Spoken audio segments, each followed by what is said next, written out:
I'm Audrey, and this is my experience with the Cognitive and Autonomous Testbed, or CAT, Vehicle Research Program, sponsored by the National Science Foundation and hosted at the University of Arizona. I live in Crookston, Missouri. I study computer science at Rose-Hulman Institute of Technology. I like drawing terrible stick figures of myself, and I love traveling across the continental United States, and I was so excited to get on a plane this summer and fly all the way to a bedroom in my parents' house. Because of the pandemic, we all had to do the research virtually. There were actually 9 of us in 9 different states, none of us being in Arizona, and we broke up into 4 smaller teams. When picking our teams, the most important thing to keep in mind was time zone. I'm in Central Time, so I decided to work with Savannah from Illinois and Emily from Texas. The 3 of us formed CASE, or as I like to call it, CASE Baby. Our project is called Safer Adaptive Cruise Control for Traffic Wave Dampening, which probably sounds pretty complicated, so let me try to break it down. Say you're in a car going 65 miles per hour on a highway, but the guy in front of you, slowpoke, is only going 63 miles per hour. Some modern cars will have a feature called an adaptive cruise controller, where it will slow your car down to match the speed of the car in front of you automatically. The problem is that this doesn't really work in stop-and-go traffic, which apparently looks like that, but if you're in northern Missouri, it looks more like this. Adaptive cruise controllers can be kind of unreliable in situations like this, which means that this can happen.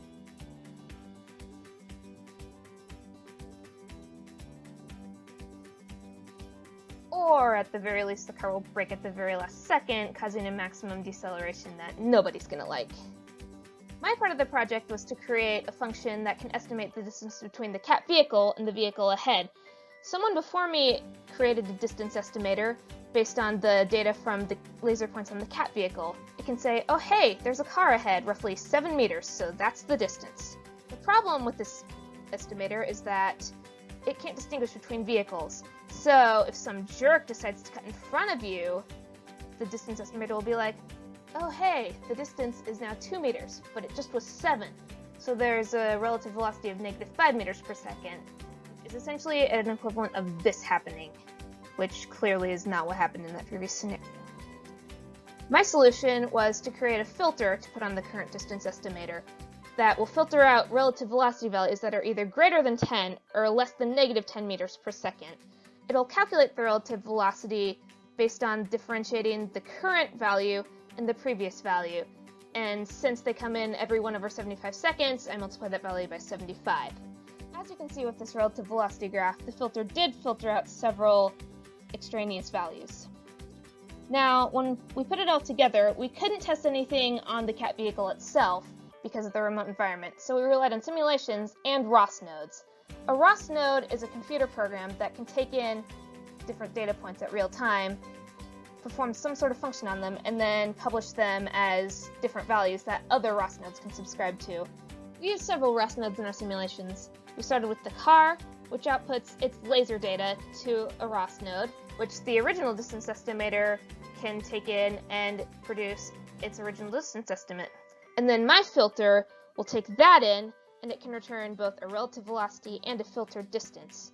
Emily's controller takes that along with the velocity and outputs a command velocity that can be used for the car to set as its own velocity. However, none of this would have been possible without Savannah's amazing simulation skills. Check this out!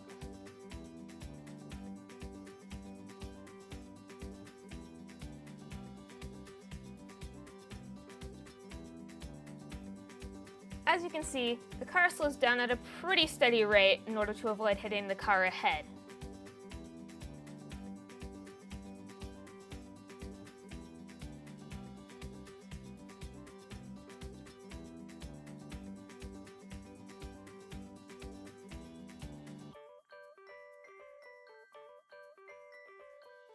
This experience was nothing like I expected.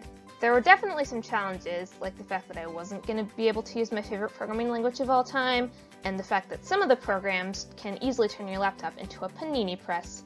But all in all, it was a great experience, everything was worth it, and nothing will ever compare to what I felt during this moment.